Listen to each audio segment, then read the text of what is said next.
Welcome to YouTube channel Physics Project with Mohanlal.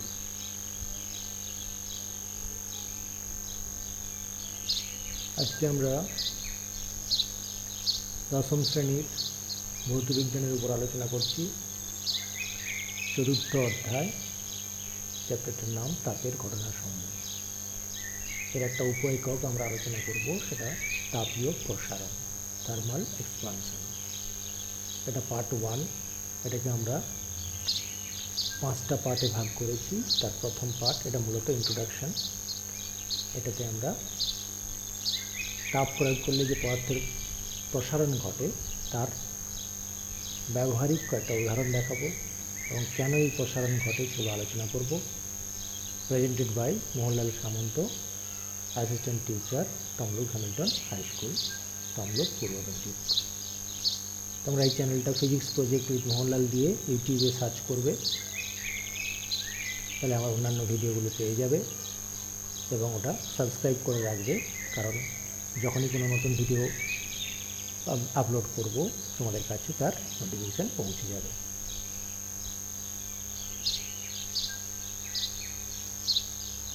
আমরা প্রথমে দেখিনি একটা বাস্তব উদাহরণ। তোমরা দেখো, তোমরা নিশ্চয়ই আইফেল টাওয়ারের নাম শুনেছো। ফ্রান্সের প্যারিস শহরে রয়েছে আইফেল টাওয়ারটা। মূলত এর হাইটটা দেখো, এর হাইটটা হচ্ছে 324 মিটার বা 1063 ফুট লম্বা, প্রায় 80 তলা বিল্ডিংয়ের মতো একটা হাইট। লক্ষ্য 81 তলা রয়েছে, 81 স্টোরি বিল্ডিং। কিন্তু একটু ভালো করে লক্ষ্য করে দেখো, শীত আর গ্রীষ্মের ক্ষেত্রে এটা তফাৎ হয়। যেমন দেওয়া রয়েছে, দেখো, the Eiffel tower can get about 17 centimetre taller in the summer. অর্থাৎ গ্রীষ্মে এটা প্রায় 17 সেন্টিমিটার লম্বায় বেড়ে যায়। সূর্যের তাপে দিনের বেলা দৈর্ঘ্য বেড়ে যাবে, রাত্রে কিছুটা ছোটো হয়ে যাবে এবং শীত আর গ্রীষ্মের মধ্যেই তফাৎটা লক্ষ্য করা যায়। 17 সেন্টিমিটার। লক্ষ্য করে দেখো, প্রায় 81 স্টোরিজ বিল্ডিং, অর্থাৎ 81 তলা বাড়ির হাইটের একটা দণ্ড নিলে তার ক্ষেত্রে বাড়ছে 70 সেন্টিমিটার। খুব অল্প দৈর্ঘ্য বৃদ্ধি। 17 সেন্টিমিটার মানে বুঝতেই পারছি খুব একটা বড় হবে না, কারণ আমাদের যে স্কেলগুলো ব্যবহার করি তার থেকে একটু বেশি। এত বড় একটা লম্বা স্ট্রাকচারের ক্ষেত্রে এই পরিমাণ দৈর্ঘ্য পরিবর্তন ঘটছে। তাহলে কঠিনের প্রসারণ যে কতটা কম হয় তার একটা মোটামুটি ধারণা এখান থেকে আমরা পাচ্ছি। আমরা নেক্সট স্লাইডে যাচ্ছি। এখানে দেখানো হয়েছে যে আমরা আমাদের বাড়ির মেঝেতে যে টাইলসগুলো ব্যবহার করি, সেই টাইলসগুলোর ক্ষেত্রে যদি বসানোর ক্ষেত্রে খুব অসুবিধে হয়, গণ্ডগোল হয়, তাহলে দেখব গ্রীষ্মকালে এদের মধ্যে একটা ফাটল ধরেছে। এই যে একটা ব্রেক হয়েছে, দেখো, এটা কিসের জন্য হয়েছে? এটা মূলত এই টাইলসগুলোর প্রসারণ আর নিচে যে কংক্রিট রয়েছে তার প্রসারণ যদি আলাদা হয় তাহলে এই ঘটনাটা ঘটবে। আমি দেখাতে চাচ্ছি যে এখানে ক্ষেত্রফল থাকে, এর দৈর্ঘ্য প্রস্থ রয়েছে, বেধটা খুব কম, তার মানে এখানে ক্ষেত্রফল প্রসারণ ঘটছে। আগেরটাই যেমন আইফেল টাওয়ারে দেখেছিলাম দৈর্ঘ্য প্রসারণ ঘটছে, এখানে দেখব ক্ষেত্র প্রসারণ ঘটছে। ওকে, নেক্সট স্লাইডে যাচ্ছি। এখানে দেখো একটা অংশ দেখানো হয়েছে, এটা মূলত একটা বড় ব্রিজের দুটো ব্লক। এই সাইডে একটা, এই পাশটা একটা ব্লক পুরোটা রয়েছে, আর এই পাশে একটা আরেকটা ব্লক। দুটো ব্লকের মধ্যে যে ফাঁকা জায়গা রাখা থাকে, কারণ শীত গ্রীষ্মের ক্ষেত্রে সে একই রকমভাবে দৈর্ঘ্য প্রসারণ ঘটবে। সেই ফাঁকা জায়গাটা দেখো মেটাল সিট দিয়ে আটকানো আছে। এই জায়গাটাতে, এই অংশটা মেটাল সিট। এই মেটাল সিটের অংশটা দেখো যেখানে জয়েন্ট করা রয়েছে সেখানে দেখো ফাঁকা। এই জায়গাটা দেখো একটা গ্যাপ রয়েছে, অর্থাৎ এই পাশের দৈর্ঘ্য যদি প্রসারিত হয় তাহলে এই গ্যাপটা রয়ে যাবে, প্রসারিত হওয়ার সুযোগ পাবে। যেমন এখানেও দেখতে পাচ্ছি শীত গ্রীষ্মের তাপমাত্রা পার্থক্যের জন্য এখানে দৈর্ঘ্য প্রসারণ ঘটছে, এখানে ক্ষেত্রফল প্রসারণ ঘটছে, কারণ ক্ষেত্র এখানে দেখতেছি দৈর্ঘ্য প্রস্থ রয়েছে আর বেগটা খুব কম। নেক্সট স্লাইডে যাচ্ছি আমরা।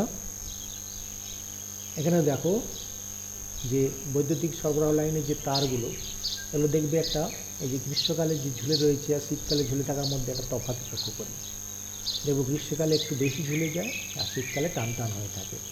তার মানে এটা দৈর্ঘ্য প্রসারণের জন্য ঘটছে। তাহলে তাপমাত্রার পরিবর্তনের জন্য এখানে দৈর্ঘ্যেরও প্রসারণ ঘটছে আমরা দেখতে পাচ্ছি। বাস্তব উদাহরণ থেকে আমরা লক্ষ্য করলাম। এর পরের স্লাইডে আমরা যাচ্ছি। পরের স্লাইডে তোমরা দেখো এখানে একটা পরীক্ষা লক্ষ্য করে দেখো। এখানে তোমাকে দেখানো হয়েছে, দেখো একটা গোলক দেখতে পাচ্ছি, যে গোলকটা, এই গোলকটাকে বার্নার দিয়ে হিট করা হয়। প্রথমে দেখো গোলকটা কী হচ্ছে, এর মধ্য দিয়ে সহজেই চলে যাচ্ছিল, অর্থাৎ গোলকটার বাইরের ব্যাস আর এই রিংটার ভেতরের ব্যাস প্রায় সমান, জাস্ট চলে যাচ্ছিল এর ভেতর দিয়ে। প্রথম থেকে দেখো দেখো ভেতরে গলে চলে যাচ্ছে, জাস্ট গলে চলে যাচ্ছে। এবার এই গোলকটাকে যদি আমি বার্নার দিয়ে উত্তপ্ত করি, তখন দেখব কি, তখন দেখো এই গোলকটা উত্তপ্ত করা হচ্ছে, বেশ খানিকটা সময় লাগছে। তেমন বুঝতে পারছো এখানে খুব কম প্রসারণ ঘটে, অনেক সময় ধরে উত্তপ্ত করলে একটুখানি প্রসারিত হবে। এই যে সামান্য গ্যাপ, এই সামান্য গ্যাপটা বৃদ্ধি করতে এতক্ষণ উত্তপ্ত করতে হচ্ছে। এবার দেখো পরস্পর আটকে গেছে, আর যাচ্ছে না, আটকে গেছে। তার মানে এই সামান্য পরিমাণ বৃদ্ধি পেয়েছে। এবার যদি এটাকে আমরা ঠান্ডা করি, ঠান্ডা করলে কি দেখব, দেখো জলের মধ্যে ডুবিয়ে দেওয়া হয়েছে গোলকটাকে। এখন কিছুক্ষণ অপেক্ষা করা হচ্ছে যাতে করে এটা ঠান্ডায় আবার সংকোচন ঘটে, তাই তো উত্তপ্ত করা হয়েছে যেমন প্রসারণ ঘটেছে। আবার জলের মধ্যে যখন ঠান্ডা করা হচ্ছে এর সংকোচন ঘটবে, অর্থাৎ আবার সেই রিংয়ের মধ্য দিয়ে সহজে চলে যাবে। এখনও ঠান্ডা করা চলছে, তেমন অনেকটা সময় লাগে। দেখো দেখো পরস্পর ভেতর দিয়ে চলে গেল। তাহলে এখানে দেখো তাপ প্রয়োগের ফলে কী হচ্ছে, কঠিনের বা যে কোনো পদার্থের প্রসারণ ঘটে। একে আমরা বলি তাপীয় প্রসারণ। এই যে তাপ প্রয়োগের ফলে কোনো পদার্থের প্রসারণ হয়, তাকে এই পদার্থের তাপীয় প্রসারণ বলে। ক্লিয়ার? এটা হচ্ছে কঠিনের তাপীয় প্রসারণ। আমরা কঠিন পদার্থকে তাপ দিচ্ছি, তাহলে দেখলাম কঠিন পদার্থের তাপীয় প্রসারণ ঘটছে। নেক্সট স্লাইডে আমরা যাই। এবার দেখো আমরা তরলের ক্ষেত্রে লক্ষ্য করো, এই যে পাত্রে দেখো গরম জল ঢালা হয়েছে, আর এই পাত্রের মধ্যে এই কনিক্যাল ফ্লাস্কটার মধ্যে কর্ক দিয়ে আটকানো তরল রয়েছে। এখানে সরু নলের মধ্যে দিয়ে দেখো তরলটা খুব ধীরে ধীরে উপরের দিকে উঠছে। কঠিনের থেকে প্রসারণটা অনেকটা বেশি লক্ষ্য করছি, তাই তো? তাহলে তরলটা দেখো প্রায় ধীরে ধীরে উঠছে। আবার বরফের মধ্যে এখানে বসিয়ে দেওয়া হয়েছে, তাহলে কী হবে, সংকোচন করবে।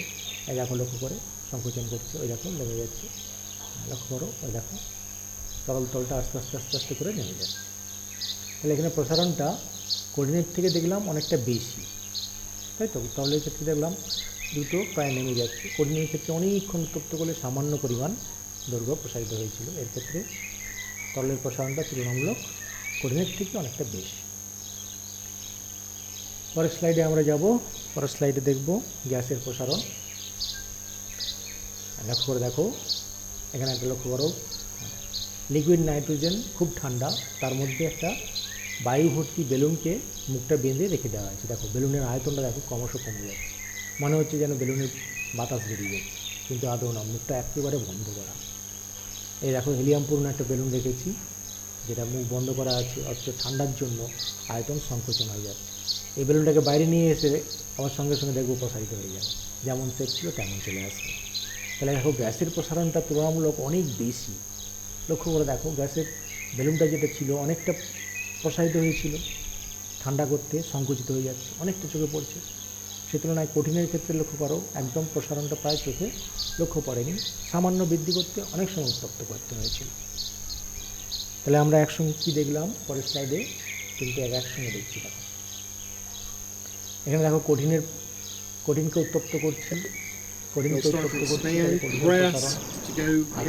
তরলকে দেখালাম তরলের প্রসারণ, আর এখানে গ্যাসের। দেখো যার প্রসারণটা সবচেয়ে, এখানে দেখতে পাচ্ছি একটা বড় বেলুনের আকৃতিটা shrinking. Why? Because it's cooling the air in the interior of the balloon. প্রায় দেখাই যায়, তার মানে খুব ধীর। Started off a little bit bigger. তাহলে কঠিনের প্রসারণ সবচেয়ে কম। কঠিনের থেকে 10 গুণ প্রসারণ হয় তরলে, তরলের থেকে আবার 10 গুণ প্রসারণ হয়, অর্থাৎ কঠিনের থেকে 100 গুণ প্রসারিত হয় গ্যাস। এই ডেটাটা তোমাদেরকে মনে রাখতে হবে। তাহলে একটা সাধারণ বাস্তব ঘটনা দিয়ে তোমাদেরকে দেখিয়ে দিলাম কার প্রসারণটা সবচেয়ে বেশি। এখানে লেখা রয়েছে দেখো, তাপীয় প্রসারণ কঠিন তরল গ্যাসের ক্ষেত্রে ক্রমান্বয়ে বৃদ্ধি পায়, অর্থাৎ সবচেয়ে বেশি প্রসারণ হয় গ্যাসে, তারপরে হয় তরলে, তারপরে হয় কঠিনের সবচেয়ে কম, গ্যাসের সবচেয়ে বেশি, আর তরলের মাঝামাঝি। ঠিক আছে, আমরা বাস্তব থেকে দেখতে পাচ্ছি। বেশ, আমরা তাহলে পরের স্লাইডে যাব।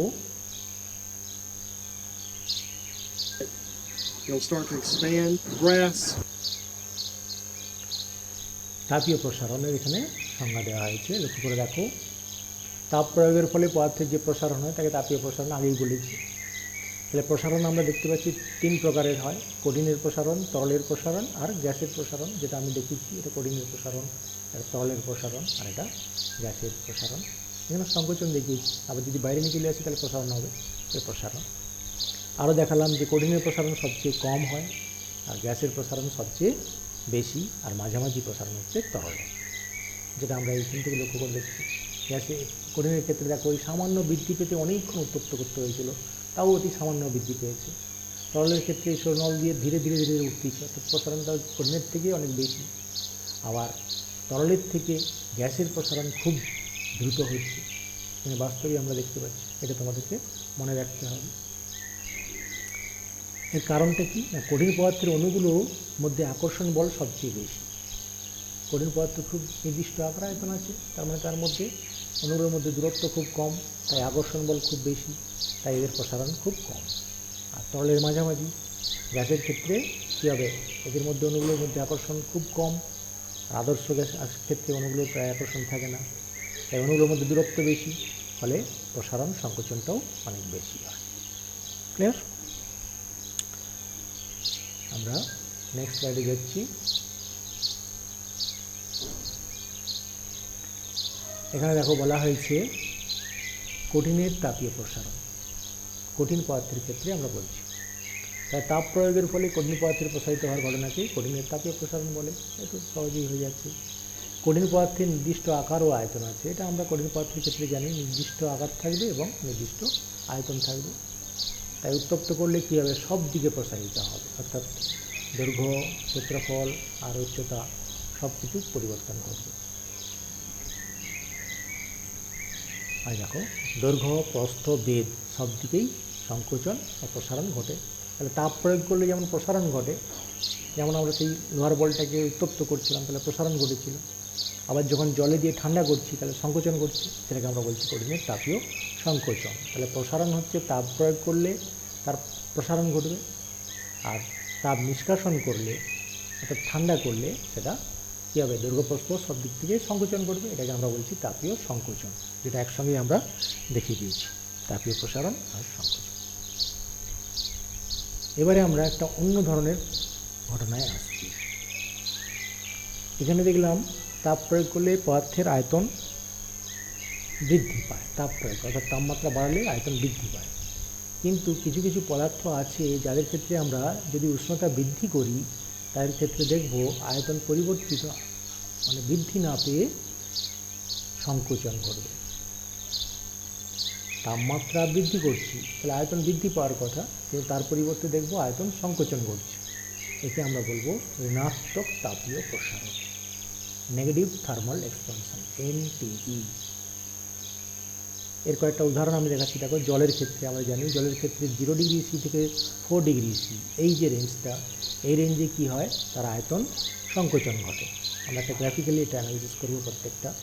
বিশুদ্ধ সিলিকনের ক্ষেত্রে দেখো -255 ডিগ্রি সেন্টিগ্রেড থেকে -153 ডিগ্রি সি পর্যন্ত এই রেঞ্জটা ঘটছে। আবার স্ক্যান্ডিয়াম ট্রাইফ্লোরাইড একই রকমভাবে -263 ডিগ্রি সেন্টিগ্রেড থেকে 827 ডিগ্রি সি, এটা বিশাল একটা রেঞ্জ। এই বিশাল রেঞ্জের ক্ষেত্রে এটাও ঘটে থাকে স্ক্যান্ডিয়াম ট্রাইফ্লোরাইড। সিলভার আয়োডাইড একই রকমভাবে। আর সবথেকে যেটা বেশি ব্যবহার হয় জার্কোনিয়াম টাংস্টেন অক্সাইড, এটাকে আমরা জার্কোনিয়াম টাংস্টেন বলে থাকি। এটা দেখো -273 ডিগ্রি সেন্টিগ্রেড থেকে 777 ডিগ্রি সি, 777 ডিগ্রি সি, এটা বিশাল রেঞ্জ।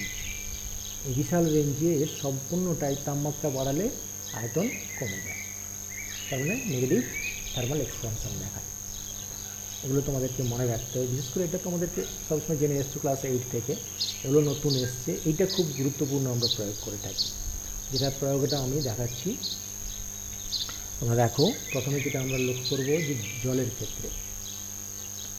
ক্ষেত্রে যেটা আমরা লক্ষ্য করি, দেখো এটা একটা গ্লাসের মধ্যে জল দেখানো হয়েছে। এদের যদি তাপমাত্রা বাড়ানো হয় তাহলে তাপমাত্রা বৃদ্ধির সঙ্গে আর জলের আয়তন একটা গ্রাফ দেখানো হয়েছে। দেখো তাপমাত্রা যখন 0 ডিগ্রি সি তখন আয়তন একটা সামথিং রয়েছে, এবার তাপমাত্রা যখন বাড়ানো হচ্ছে 4 ডিগ্রি পর্যন্ত, দেখো আয়তন কমছে, কমে 4 ডিগ্রিতে দেখো সবচেয়ে কম আয়তন। আবার 4 ডিগ্রির পর থেকে যদি তাপমাত্রা বাড়ানো হয় তখন কিন্তু আয়তন আবার নর্মালি প্রসারিত হবে। তার মানে এই যে রিজিনটায় ওটা নেগেটিভ থার্মাল এক্সপানশনের আচরণ করছে। এই রিজিনটা ওই জন্য মেনশন করতে হবে 0 থেকে 4 ডিগ্রি সি, এই রিজিনটায় ওটা এনপির মতো আচরণ করে। ক্লিয়ার? পরের স্লাইডে আমরা যাচ্ছি। পরের স্লাইডটা একটু ভালো করে লক্ষ্য করো। এটা তোমাদেরকে দেখানো হয়েছে। দেখো প্রথমে এই দাঁতের ছবিটা লক্ষ্য করো। দাঁতের ভিতরে যে আমাদের ক্যাভিটি তৈরি হয়, এই ক্যাভিটি যখন ফিল করা হয়, ডাক্তারবাবু ফিল করেন, ডাক্তারবাবু কিন্তু যখন ফিল করে দিয়েছে, দেখো লক্ষ্য করে, মানে ফিল করার পর এই ফিলিংটা কিন্তু যে কোনো ম্যাটেরিয়াল দিয়ে করলে একটু অসুবিধা হবে, কারণ আমরা ঠান্ডা জিনিস খাই, আবার অনেক সময় গরম জিনিস খাই। তাহলে ঠান্ডা আর গরমের মধ্যে প্রসারিত হবে, দাঁত প্রসারিত হবে, তার সঙ্গে সঙ্গে যদি সমানভাবে প্রসারিত না হয় তাহলে ওটা খুলে বেরিয়ে যাবে। ওখানে কিন্তু ডাক্তারবাবুরা একটা পদার্থ ব্যবহার করে, দেখো জার্কোনিয়াম টাংস্টেনের সঙ্গে দেখো ZrW2O8, এর সংকেতটা হচ্ছে এটা। এই পাউডারটা খুব বিশাল টেম্পারেচার রেঞ্জ -273 থেকে 777 ডিগ্রি সি পর্যন্ত পুরোটাই নেগেটিভ রেঞ্জ দেখাচ্ছে। পুরোটাই দেখো আয়তন কমতে থাকছে। তাহলে এই পদার্থটা দাঁতের ক্যাভিটি ফিলিংয়ের জন্য খুবই উপযুক্ত। এবার লক্ষ্য করে দেখো, এটা হচ্ছে নেগেটিভ থার্মাল এক্সপানশন রয়েছে, অর্থাৎ দাঁতের ক্ষেত্রে কিন্তু পজিটিভ। তার মানে দাঁতে যদি এটা দিয়ে ফিল আপ করি হবে না, এর সঙ্গে সিরামিক ব্যবহার করতে হবে, যেটা ব্যবহার করলে এর প্রসারণ গুণাঙ্ক এর সঙ্গে মিক্স করতে হবে। এর সঙ্গে যদি মিক্স করা হয় সেরামিক, তাহলে মিক্স করলে তার দাঁতের প্রসারণ গুণাঙ্কের সঙ্গে এই মিশ্রণটার প্রসারণ গুণাঙ্ক এক্স্যাক্টলি সেম হতে হবে, যার ফলে ঠান্ডা গরমের ক্ষেত্রেও দাঁতের ক্যাভিটি থেকে ওটা বেরিয়ে আসবে না। তাহলে দেখো আমরা নেগেটিভ থার্মাল এক্সপানশনটাকে আমরা কোথায় প্রয়োগ করছি। ক্লিয়ার? নামটা মনে রাখবে, জার্কোনিয়াম টাংস্টেন, সংকেতটা ZrW2O8। এটা কোনো বইতে জার্কোনিয়াম টাংস্টেন অক্সাইড বলা আছে, অক্সাইড ও একই নাম, এটাই আমরা ব্যবহার করি। জার্কোনিয়াম টাংস্টেন অক্সাইড, আর এটাকে বলছি টাংস্টেট। এই একটু পার্থক্য বলা হয়েছে, একই জিনিস, একই পদার্থকেই বোঝানো হয়, যে কোনো একটা বলতে পারো। সংকেতটা দেখে নাও, ZrW2O8। এটা হোয়াইট পাউডার, যেটা দাঁতের ক্যাভিটি ফিল করতে ব্যবহার করা হয়। ওকে, নেক্সট স্লাইডে আমরা যাচ্ছি। নেক্সট স্লাইডে এখানে আরেকটা নেগেটিভ থার্মাল এক্সপানশন যে ম্যাটেরিয়াল দেখানো হয়েছে, সিলভার আয়োডাইড, একটা ইয়েলিশ সলিড, দেখো ব্রাইট ইয়েলিশ সলিড, যেটা 80 ডিগ্রি সি থেকে 141 ডিগ্রি সি পর্যন্ত এই রেঞ্জটা দেখায়। এটা নেগেটিভ থার্মাল এক্সপানশন শো করে। এরপরে রয়েছে দেখো স্ক্যান্ডিয়াম ট্রাইফ্লোরাইড। এখানে দেখো সংকেতটা দেখানো হয়েছে, এটা সাদা মতো মূল পদার্থ। এটা ট্রাইফ্লোরাইডটা দেখো -263 ডিগ্রি সি থেকে 827, এটাও একটা বিশাল প্রসার। এই বিরাট একটা রেঞ্জের মধ্যে একটা নেগেটিভ থার্মাল এক্সপানশন শো করে। ক্লিয়ার? তাহলে এতগুলো পদার্থের নাম আমরা জানলাম যেগুলো নেগেটিভ থার্মাল এক্সপানশন শো করছে। এবারে আমরা জেনে নেব যে কেন এই প্রসারণটা ঘটে, মেনলি তাপ প্রয়োগ করলে কেন দৈর্ঘ্য প্রসারণ ঘটে, তার একটা উপযুক্ত ব্যাখ্যা আমরা এখন এই ছবিটিতে লক্ষ্য করে দেখো, আমরা একটা কেলাসের গঠন দেখিয়েছি, যদিও এটা কাল্পনিক। কেলাসের মধ্যে থাকা যে সমস্ত অ্যাটমগুলো আছে, পরমাণুর সঙ্গে একটা পরমাণুর মধ্যে যে আকর্ষণ বল আছে, তীব্র আকর্ষণ বল কঠিনের ক্ষেত্রে, সেই আকর্ষণ বলটা দেখানোর জন্য আমি স্প্রিং দিয়ে যোগ করেছি, এরকম একটা মনে করো। অর্থাৎ দুটো অ্যাটমের মধ্যে যে আকর্ষণ বলটা সেটা স্প্রিংয়ের মতো কাজ করছে, স্প্রিং দিয়ে যেন আটকানো। এই অবস্থায় তাদের মধ্যে, কেলাসের মধ্যে প্রত্যেকটা অণুর সঙ্গে একটা অণুর মধ্যে ডিস্টেন্স বজায় থাকে। সেই ডিস্টেন্স অনুযায়ী যদি আমরা এনার্জি প্লট করি, তাহলে দেখো এরকম একটা গ্র্যাফ আসছে, এই ধরনের গ্র্যাফ একটা আসে। এই গ্র্যাফটার একটা মিনিং আছে দেখো লক্ষ্য করে, তার ইকুইলিব্রিয়াম পজিশান, যে কোনো একটা জায়গায় যদি রেখাটা আনি তার ইকুইলিব্রিয়াম পজিশান হচ্ছে এই মিডিলে। এবার যেহেতু গ্র্যাফটা দেখো একটু ডান দিকে বাঁকা রয়েছে, তাহলে এনার্জি যখনই বেড়ে যাবে এর ইকুইলিব্রিয়াম পজিশানটা দেখো একটু ডান দিকে সরে যাবে। ঠিক একই রকমভাবে আরও এনার্জি যদি বেড়ে যায়, ইকুইলিব্রিয়াম পজিশনটা একটু ডান দিকে সরে যাবে। অর্থাৎ যখনই আমি একটা মেটালকে উত্তপ্ত করবো, ধরো এটা হচ্ছে কোল্ড অবস্থায়, তাদের মধ্যে সেপারেশনটা, অণুগুলোর মধ্যে সেপারেশন হচ্ছে এটা কোল্ড অবস্থায়। যখনই আমি একে হিট দেবো, তাহলে হিট দিলে কী হবে, এর অণুগুলো কী হবে, শক্তি সংগ্রহ করবে। শক্তি সংগ্রহ করলে থার্মাল ভাইব্রেশন বাড়বে। থার্মাল ভাইব্রেশন বাড়ার জন্য দেখো এনার্জি বাড়বে। তাহলে এনার্জি বাড়লে থার্মাল ভাইব্রেশনে হলে কী হবে, তাদের মধ্যে এই যে ডিস্টেন্সটা, ইকুইলিব্রিয়াম পজিশন থেকে ডিস্টেন্স একটু বেশি হবে। দেখো লক্ষ্য করে এইখানে দেখো অণুগুলোর মধ্যে যে সেপারেশনটা, এইখানে সেপারেশনটা দেখো বেড়ে গেছে। কেন এটা হচ্ছে না, যখন হিট পার্টিকেলস আফটার হিট দেওয়ার ফলে এদের মধ্যে যে তাপীয় কম্পন সেটা বাড়বে। তাপীয় কম্পন বাড়লে তাদের মধ্যে যে অ্যাভারেজ ডিস্টেন্স সেটা সামান্য বেড়ে যাবে। তাহলে এই কারণে যখন আমরা কোনো পদার্থকে তাপ দেবো, তাহলে তার এই অণুগুলোর মধ্যে যে সেপারেশনটা বেড়ে যাবে। আবার উল্টোটা, তাপ যখন নিষ্কাশন করব, তাহলে ভাইব্রেশনটা কমবে, তখন আবার সংকোচন হবে। তাহলে তাপ প্রয়োগ করলে প্রসারণ ঘটে, আর তাপ যদি নিষ্কাশন করি সংকোচন ঘটবে। ক্লিয়ার? এর একটা আমরা বাস্তব উদাহরণ দেখে নিই, যেটাতে তাপ প্রয়োগ করলে বাড়ছে। দেখো এটা একটা পরীক্ষা দেওয়া হয়েছে, দেখো গ্রাভিমেশনের বল ও রিং পরীক্ষা। এখানে ছবিতে লক্ষ্য করো, এখানে একটা স্ট্যান্ডের, এইটা একটা স্ট্যান্ড, এই স্ট্যান্ডে দেখো একটা এই শিকলের সাহায্যে, এখানে যে শিকলটা দেখতে পাচ্ছি, এই শিকলের সাহায্যে এই বলটা চলছে। এই বলটা এই রিংয়ের ভেতর দিয়ে ঝোলানো আছে। ক্লিয়ার? কন্ডিশনটা হচ্ছে কি, এই রিংটার দেখো, এই রিংটার যে ইনার রেডিয়াস, এই যে ইনার রেডিয়াস, এটা হচ্ছে ইনার রেডিয়াস। একটা ডায়ামিটার বলছি, ডায়ামিটার দেখাবো, এর অর্ধেক রেডিয়াস হবে। তাহলে এই ইনার ডায়ামিটার আর এই রিংটার আউটার ডায়ামিটার প্রায় সমান। তার মানে এই রিংয়ের মধ্য দিয়ে বলটা ঠিক উপরে নিচে যাতায়াত করবে। একটু রিংটা বড় ছোট হয়ে গেলে আর যাবে না, অর্থাৎ প্রায় গা বেয়ে চলে যাচ্ছে, ঠিক যাতায়াত করতে পারে। এইবারে দেখো, যদি আমরা বলটাকে যদি আমরা গরম করি, তাহলে বলটাকে গরম করলে তার ডায়ামিটার কী হবে, কিছুটা বাড়বে। তখন আর কী হবে, এই ডায়ামিটারের থেকে এই ডায়ামিটার বড় হয়ে যাবে। ডায়ামিটার যদি বড় হয়ে যায়, সে আর এর মধ্যে দিয়ে যাতায়াত করতে পারবে না, তাহলে আটকে যাবে। দেখে নেই এই প্রসারণটা। তার মানে কী বলবো, তাপ প্রয়োগ করলে এর ডায়ামিটারটা বাড়ছে, অর্থাৎ দৈর্ঘ্য প্রসারণ ঘটছে। ক্লিয়ার? তাহলে আমরা একটু দেখে নিই, ভিডিওটা দেখো ঠিক যাতায়াত করতে পারছে, রিংটার ভেতর দিয়ে বলটা চলে যাচ্ছে, হিট করার পূর্বে তারপর ঠিক যাতায়াত করতে পারছে। রিংটার মধ্যে দিয়ে বলটা ঠিক উঠে যাচ্ছে, নেমে যাচ্ছে, গলে যাচ্ছে। এবারে আমরা বলটাকে কী করব, বার্নার দিয়ে হিট করছি। দেখো বলটাকে বার্নার দিয়ে অনেকক্ষণ হিট করতে হবে, তাহলে সামান্য দৈর্ঘ্য বৃদ্ধি হবে। এবারে দেখো বলটা আটকে গেছে, আর গলছে না। এবার ঠান্ডা হতে দেওয়া হয়েছে, তাহলে বলটার কী হবে, রেডিয়াস ডায়ামিটার কমবে, তাহলে এক সময় দেখো নিচে গলে পড়ে যাবে। তাহলে এখন ছোটো হচ্ছে, এক সময় গলে পড়ে গেছে। তাহলে তাপ দেওয়ার ফলে প্রসারণ ঘটেছিল, আবার যখন তাপ চারদিকে ছড়িয়ে দিচ্ছে, ঠান্ডা হচ্ছে, তখন আস্তে আস্তে সংকোচন শুরু হয়ে গেছে, এক সময় নিচে পড়ে গেল। ক্লিয়ার? তাহলে এইভাবে আমরা দেখাচ্ছি যে তাপ প্রয়োগ করলে কঠিন পদার্থেরও প্রসারণ ঘটে এবং তাপ নিষ্কাশন করলে তার সংকোচন ঘটে। এই পরীক্ষাটাকেই আমি এখানে দেখিয়েছি। লক্ষ্য করো কী কী লাগবে, পিতলের ছোট বল, তারপরে একটা স্ট্যান্ড যার রিংটা এই গোলকের ব্যাসের প্রায় সমান, আর বেদ জড়ানো শিকল স্পিরিট ল্যাম্প। পরীক্ষাটা আমি দেখিয়ে দিলাম, আর লেখার জন্য এটা ঠিকই আছে, লিখতে পারবে, যেহেতু পরীক্ষাটা দেখেছে সেভাবে তখন বলে যাবে। পিতলের বলটিকে শিকলের সাহায্যে স্ট্যান্ডে আটকানো হলো। ঘরের উষ্ণতায় বলটি রিংয়ের মধ্যে বসালে দেখা গেল সেটি গলে যাচ্ছে।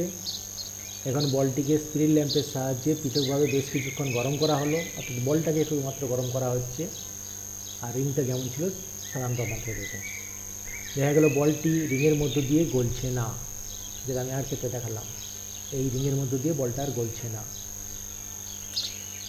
এবার ধাতব বলটিকে ঠান্ডা করলে আগের মতো ঘরের অবস্থায় আনলে আবার দেখবো রিংয়ের মধ্য দিয়ে সহজেই গলে যায়। তার মানে বলটা যদি আবার জলের দিকে ঠান্ডা করি তাহলে দেখবো আবার এর মধ্য দিয়ে গলে যাচ্ছে। তাহলে কী হয়েছিল, ধাতব বলটিকে উত্তপ্ত করলে বলটির আয়তন বাড়ে আর রিংটির মধ্য দিয়ে গলতে পারে না। আবার ঠান্ডা করে ঘরের অবস্থায় এলে সংকুচিত হয়, ফলে আবার আগের আয়তন ফিরে পায়। তাই এই পরীক্ষায় প্রমাণিত হয় যে তাপ প্রয়োগে কঠিন পদার্থের প্রসারণ হয়। এটা একটা ছোট্ট পরীক্ষা, যেটা গ্র্যাভিটেশনের পরীক্ষা, বল রিং পরীক্ষা নামে পরিচিত। ক্লিয়ার? তাহলে এটা তোমরা নিজেরা লিখতে পারবে, পরীক্ষাটা একটু দেখে নাও। Brass to go in and out of the circle. দেখো It's cool, but once you heat it, রিংয়ের মধ্য দিয়ে দেখো লক্ষ্য করে, brass রিংয়ের to মধ্যে go দিয়ে সাথে in and out of the গলে circle. যাচ্ছে, রিংয়ের মধ্যে দিয়ে গলে যাচ্ছে বলটা। It's cool, but once you heat it, এবার বলটাকে it'll start to expand, burner দিয়ে and then it'll no গরম করা longer হচ্ছে। go through the hole. বলে বার্নার দিয়ে গরম করা হচ্ছে, দেখো অনেকক্ষণ গরম করতে হবে, তবে সামান্য দৈর্ঘ্য Some বৃদ্ধি metals পাবে। actually expand more than others. Each metal এখন has গরম করা assigned চলছে, a দেখো coefficient value for গরম its করা হচ্ছে, thermal expansion. কারণ কঠিনের প্রসারণ খুব কম হয়। এখান থেকে দেখতে পাচ্ছি অনেকক্ষণ গরম করছে, এই দেখো আটকে গেছে, আর Now দেখো you আটকে see, গেছে, আর the যাচ্ছে metal না। has expanded to the point where তার মানে it no longer বলটার passes আয়তন through the বেড়েছে, hole. যার ফলে Where a pat- রিংয়ের মধ্যে metal দিয়ে যাচ্ছে is না। cold water, এবার দেখো জলে ডুবিয়ে আমি এটাকে ঠান্ডা করবো, to contract, তাহলে দেখো জলে ডুবিয়ে ঠান্ডা করা হচ্ছে। hopefully be able to see some metals ঠান্ডা in করলে the কী হবে, আয়তন condition কমবে, অর্থাৎ তারপরে সংকোচন ঘটবে। passing through the সেই water. সংকোচন ঘটলে And আবার once the water রিংয়ের মধ্য দিয়ে বলটা is গলে যাবে। cooling the metal, then the metal actually will pass কারণ back এখন through ঠান্ডা the করা hole. হচ্ছে, অনেক সময় লাগছে, তার মানে So প্রসারণটা খুব it's com. to the point of contracting right now. এবারে দেখো রিংয়ের মধ্য দিয়ে গলে যাচ্ছে, দেখছো? তবে উত্তপ্ত করার পরে গলছিল না, আবার ঠান্ডা করার পরে আবার আগের অবস্থায় ফিরে গিয়েছে, অর্থাৎ গলে যাচ্ছে। ক্লিয়ার? এটা হচ্ছে গ্র্যাভিটেশনের বল রিং পরীক্ষা। এবার আমরা নেক্সট স্লাইডে যাচ্ছি। একই রকমভাবে এখানে আমরা একটা দেখাবো, এটা হচ্ছে ফার্গুসনের পরীক্ষা। Okay, here goes the এখানে আগে torch. দেখো লক্ষ্য করে রাখো, আমরা একটু পরিচিতি করে দিই। এটা হচ্ছে দেখো লক্ষ্য করে, এই অংশটা একটা দণ্ড, এই একটা দেখো অ্যালুমিনিয়ামের একটা দণ্ড নেওয়া হয়েছে। এই দণ্ডের এই সাইডটাকে ফিক্স করা আছে, একটু স্ক্রু দিয়ে আটকানো আছে, এদিকে সরে যাওয়ার কোনো সম্ভাবনা নেই। এই পাশের অংশটা দেখো একটা সূচকের উপর রাখানো আছে, দেখো এইখানে একটা সূচক লাগানো, এইখান থেকে জাস্ট এরকম করে সূচকটাকে আটকানো আছে, আর সূচকটার গা থেকে একটা নেডল এই অংশে রয়েছে, এটা স্কেল। তাহলে যখন দণ্ডটা বাড়বে, এখানে এসে চাপ দেবে, তখন এ সরে যাবে, এ সরে গেলে এই যে নিডলটা রয়েছে, এই নিডলটায় চাপ পড়লে এই নিডলটা দূরের দিকে সরে যাবে। তাহলে এই মেজারমেন্ট করার জন্য, দৈর্ঘ্যটা বাড়ছে কিনা দেখার জন্য এটা এই নিডল সিস্টেমটা করা হয়েছে। তাহলে আরেকবার দেখে নাও, এখানে নিডলটার সিস্টেমটা, এইখান থেকে নিডলটা স্টার্ট, এইখানে একটা স্ক্রু দিয়ে আর একটা নিডলের সঙ্গে এরকম করে যোগ করা আছে, এই নিডলটা এখানে আটকানো। তার মানে এখানে যদি দৈর্ঘ্য প্রসারিত হয় বা এটা দৈর্ঘ্য বাড়লে এই দণ্ডটার উপর চাপ পড়বে, এই দণ্ডটা এদিকে সরার চেষ্টা করবে, তখন এই নিডলটাকে জোরে এদিকে ঠেললে কী হবে, এখানে তো নিডলটা আটকানো, তাহলে নিডলটা এদিকে সরে যাবে, এই নিডলটা ডান দিকে সরবে। এটা সরাসরি দেখলে এই বৃদ্ধিটা দেখতে পাবো না, এই দুটো নিডলের সাহায্যে এই প্রসারণটাকে, এই সরে যাওয়াটাকে বাড়ানোর জন্য এই ব্যবস্থাটা করা হয়, যাতে করে সহজে আমরা দেখতে পাই। দেখো লক্ষ্য করে আমি দেখাচ্ছি এই পরীক্ষাটা। উত্তপ্ত করা হচ্ছে বার্নার দিয়ে, বার্নারটাকে উত্তপ্ত করা হচ্ছে, দেখো সরে যাচ্ছে, পরে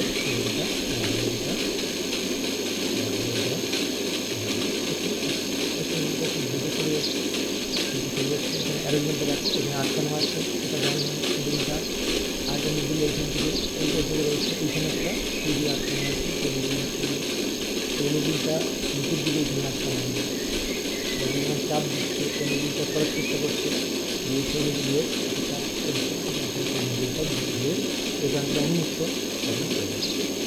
তার মানে এটা প্রমাণ করছে যে দণ্ডের দৈর্ঘ্যটা বৃদ্ধি পায়। তাহলে তাপ প্রয়োগের ফলে দণ্ডের দৈর্ঘ্য বৃদ্ধি পাচ্ছে। আমরা দেখতে পাচ্ছি এটা ফার্গুসনের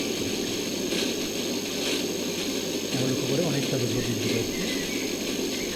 এটা সূচকের সাহায্যে বৃদ্ধি পেলে যখন সূচকের আরেকবারটা দেখতে পাচ্ছি, সূচকের দেখো এখানে সিডি আটকানো, এখানে সূচকের এখানে চাপ করছে, টেলিভিশনটা চলে যাচ্ছে।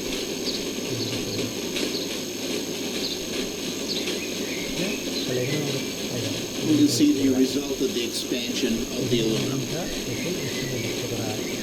একটু সরলে এটা অনেকটা সরে যাচ্ছে। তাহলে এর থেকে আমরা কী প্রমাণ করলাম যে তাপ প্রয়োগ করলে দণ্ডের দৈর্ঘ্য প্রসারণ করছে। ক্লিয়ার? তাহলে এটা হচ্ছে ফার্গুসনের পরীক্ষা। এটাকে আমরা ছবির সাহায্যে পরে একটু দেখিয়েছি। দেখো এখানে কী লাগছে, সেই অ্যারেঞ্জমেন্টটাকে একটু ঘুরিয়ে দেখানো হয়েছে। এখানে নিডিল সিস্টেমটাকে একটু আলাদা করে করা আছে, একটা নিডিলের উপর আরেকটা সূচক রাখা আছে। তাহলে যখন দণ্ডটা সরে যাবে ডান দিকে, এখানে দেখো এই দণ্ডটা ডান দিকে সরলে এই নিডিলটা ঘুরবে, এখানে যে নিডিলটা দেওয়া আছে তাহলে আমার অ্যারেঞ্জমেন্টটা ঠিক এরকমভাবে ভাবো। এখানে একটা দণ্ড রয়েছে, দণ্ডটা যদি আমি একটু মোটা করে আঁকি, এখানে যদি দণ্ড এইভাবে দণ্ডটা ভাবি, দণ্ডের এই পাশটা আটকানো, এই সাইডটা আটকানো থাকে যাতে দিকটা প্রসারিত হওয়ার সুযোগ না থাকে, আর ওই সাইডে একটা নিডল থাকবে। এইটা নিডলটা অন্য কালারে দিচ্ছি, মনে করো একটা রোলার সিস্টেম যদি আমি দেখাই, এইখানে একটা নিডল এরকম রাখা আছে, এইটা নিচে দিতে হবে। আমি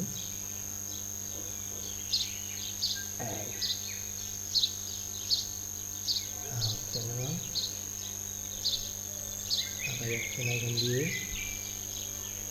আচ্ছা, আগে তাহলে এটা এঁকে তারপর ওটা করি, তাহলে সুন্দর হয়ে যাবে। আগে এটা এঁকে নিচ্ছি, কোথায় এই নিডিলটা আঁকলাম, নিডিলটার সঙ্গে একটা সূচক যোগ করা থাকবে, সূচকটা সরে নিতে হবে, সূচকটা এর সঙ্গে আটকানো আছে, এরকম 0 ফিট আছে, আর এইখানে একটা স্কেল থাকবে, এইখানে স্কেল, এখানে স্কেল থাকবে, স্কেলে মার্কিং করা থাকবে 0, এখানে 0 করি, এটা 0, এবারে 1 2 3 করে এর উপর মার্কিং করা আছে। তার মানে এখানে যদি আমি নিডলটাকে এই দিকে চাপ দিয়ে সরাই, তাহলে এই নিডলটা ডান দিকে সরে যাবে, তাই তো? এটাই আমার এখানে কাজ করবে। কীভাবে দেখো, আর একটা দণ্ডকে আমি কী করছি এর উপর রেখে দিচ্ছি। এটা মনে করো একটা দণ্ড, যেটা এই পাশটা আটকানো, ওই পাশটা ওই নিডলটার উপর রাখা আছে। হ্যাঁ, জাস্ট এই সিস্টেমটা।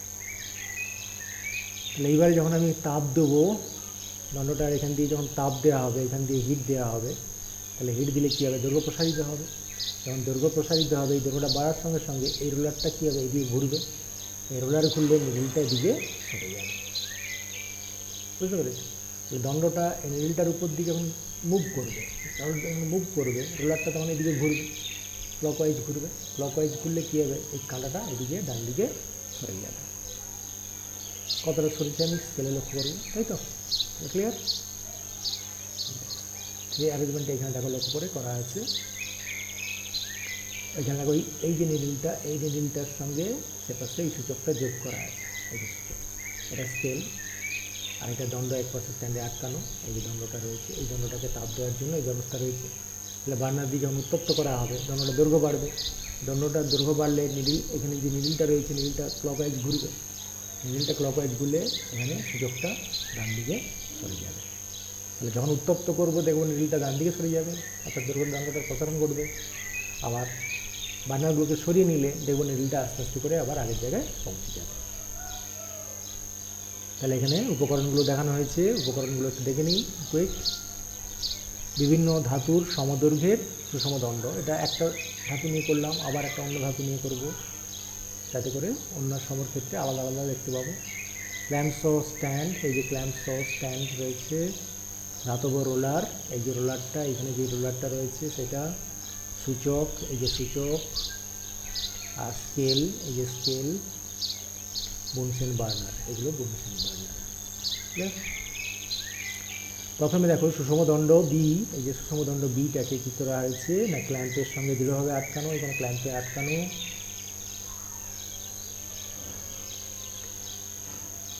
অন্য প্রান্ত ধাতব রোলারের উপর দিয়ে গিয়েছে, এই প্রান্তে এখানে যে রোলারটা, রোলারের উপর দিয়ে দণ্ডটা গিয়েছে, অনুভূমিকভাবে বসানো আছে।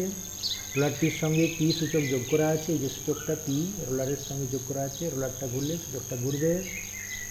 আর কয়েকটি বার্নার দিয়ে দণ্ডটাকে সুষমভাবে উত্তপ্ত করা হলো। তাহলে কি দেখব, উত্তপ্ত রোলার তার ধারক তলের কিছুটা গড়িয়ে যায়, ফলে সূচক কী হবে, কিছুটা ডান দিকে বিক্ষিপ্ত হবে। অর্থাৎ উষ্ণতা বৃদ্ধিতে সূচকের বিক্ষেপও বাড়ে, যত উষ্ণতা বাড়াবো তত সূচকটার বিক্ষেপ বাড়বে। এর থেকে কী সিদ্ধান্ত আসছে না সূচকের বিক্ষেপ দণ্ডের দৈর্ঘ্য প্রসারণের সমানুপাতিক, অর্থাৎ দণ্ডটা যত বাড়বে, বেশি বাড়বে, সূচকও তত বেশি বিক্ষিপ্ত হবে। উষ্ণতা বৃদ্ধিতে দণ্ডের দৈর্ঘ্য প্রসারণ ঘটে। একই উষ্ণতা বৃদ্ধিতে সমদৈর্ঘ্যের বিভিন্ন ধাতব দণ্ডের ক্ষেত্রে সূচকের বিভিন্ন পরিমাণ বিক্ষেপণ ঘটে। এই একই পরীক্ষা যদি আমি অন্য একটা দণ্ড নিয়ে করি, তাহলে এখানে অ্যালুমিনিয়াম নিয়ে করলাম, তারপর যদি লোহা নিয়ে করি, তাহলে দেখব একই তাপমাত্রা বৃদ্ধি করলেও সূচকটা আলাদা পরিমাণ সরে যাচ্ছে, অর্থাৎ ভিন্ন দণ্ডের ক্ষেত্রে ভিন্ন প্রসারণ ঘটে, এটা আমরা দেখতে পাচ্ছি। তাহলে এখানে কী নির্দেশ করলো না উষ্ণতা বৃদ্ধিতে উপাদান ভেদে বিভিন্ন কঠিন পদার্থের প্রসারণ বিভিন্ন। এটাতে আমরা দেখলাম যে বিভিন্ন দণ্ড নিলে প্রসারণটা কী হবে, ভিন্ন হবে। প্রাথমিক দণ্ডটা দৈর্ঘ্যটা একই নিলাম, তাপমাত্রা বৃদ্ধি একই করলাম, তবুও দেখব দণ্ডের দৈর্ঘ্য প্রসারণ আলাদা। তাহলে এটা হচ্ছে ফার্গুসনের পরীক্ষা। তাহলে ফার্গুসনের পরীক্ষার সিদ্ধান্ত এইটা, একই উষ্ণতা বৃদ্ধিতে এই উপাদান ভেদে বিভিন্ন কঠিন পদার্থের প্রসারণ বিভিন্ন হয়, এটা হচ্ছে সিদ্ধান্ত। ক্লিয়ার? এবারে আমরা দেখে নিচ্ছি, পরের স্লাইডে যাচ্ছি। তাহলে কঠিন পদার্থের ক্ষেত্রে আমরা লক্ষ্য করলাম, কঠিন পদার্থের দেখো 3 ধরনের প্রসারণ আমরা দেখলাম, দৈর্ঘ্য প্রসারণ, ক্ষেত্র প্রসারণ আর আয়তন প্রসারণ। দৈর্ঘ্য প্রসারণ যখন দেখব, যখন সরু তারের আকৃতি, তার কেবলমাত্র দৈর্ঘ্য আছে, প্রস্থচ্ছেদের ক্ষেত্রফলটা নগণ্য, তাহলে তখন দেখব দৈর্ঘ্য প্রসারণ। ক্ষেত্র প্রসারণ যখন দেখো ক্ষেত্রফল, দৈর্ঘ্য আছে, প্রস্থ আছে, বেধটা খুব নগণ্য, এক্ষেত্রে বেধটা খুব নগণ্য, তখন ক্ষেত্র প্রসারণ। আর আয়তন প্রসারণ, দৈর্ঘ্য প্রস্থ উচ্চতা সবই থাকবে, এক্ষেত্রে দেখলাম আয়তন প্রসারণ ঘটছে। তাহলে কঠিনের ক্ষেত্রে আমরা 3 ধরনের প্রসারণ দেখে থাকি, যার বাস্তব উদাহরণগুলো দেখলে এর কী বৈশিষ্ট্য রয়েছে কঠিনের। কঠিনের পদার্থের তাপীয় প্রসারণ সব দিকে ঘটে, দৈর্ঘ্য প্রস্থ উচ্চতা সব দিকে ঘটতেছে। তাপ প্রয়োগে কঠিন পদার্থের তাপীয় প্রসারণ খুব কম হয়, যেটা আমি দেখিয়েছি। তরলের ক্ষেত্রে কিছুটা বেশি, গ্যাসের ক্ষেত্রে আরও বেশি। কঠিনের প্রসারণ তার উপাদানের উপর নির্ভরশীল, যেটা ফার্গুসনের পরীক্ষায় আমরা দেখালাম। বিভিন্ন দণ্ড নিলাম, তাপমাত্রা একই বৃদ্ধি করলাম, অথচ দৈর্ঘ্য প্রসারণ আলাদা হয়েছে। ঠিক আছে, তাহলে আমরা এই যে কঠিনের 3 ধরনের প্রসারণ, এই 3 ধরনের প্রসারণটা পরের ভিডিওতে আমরা এক এক করে আলোচনা করব, তাই নেক্সট ভিডিওগুলো অবশ্যই দেখবে। ঠিক আছে, তাহলে আজকে আমরা এই পর্যন্ত সিদ্ধান্তে এলাম যে তাপ প্রয়োগ করলে কঠিন পদার্থের প্রসারণ ঘটে, তাপ নিষ্কাশন করলে কঠিন পদার্থের সংকোচন ঘটে, কঠিনের সঙ্গে সঙ্গে তরলেরও প্রসারণ ঘটে, কিন্তু এটা কিছুটা বেশি। আবার তার তুলনায় দেখব গ্যাসের প্রসারণ আরও বেশি। এবং কঠিনের ক্ষেত্রে 3 ধরনের প্রসারণ লক্ষ্য করি, দৈর্ঘ্য, ক্ষেত্র এবং আয়তন প্রসারণ। এবং আরও আমরা লক্ষ্য করলাম যে বিভিন্ন পদার্থের প্রসারণ বিভিন্ন, সেটা ফার্গুসনের পরীক্ষা, গ্রাভিসান্ডের পরীক্ষা, এগুলো আমরা এই ভিডিওতে আলোচনা করলাম। এখানে ম্যাথমেটিক্যাল প্রবলেম বা এমসিকিউ দেওয়া হয়নি, পরের ভিডিওতে এগুলো পাবে, তাই নেক্সট ভিডিও অবশ্যই দেখবে। Thank you for watching YouTube channel physics project with Mohanlal.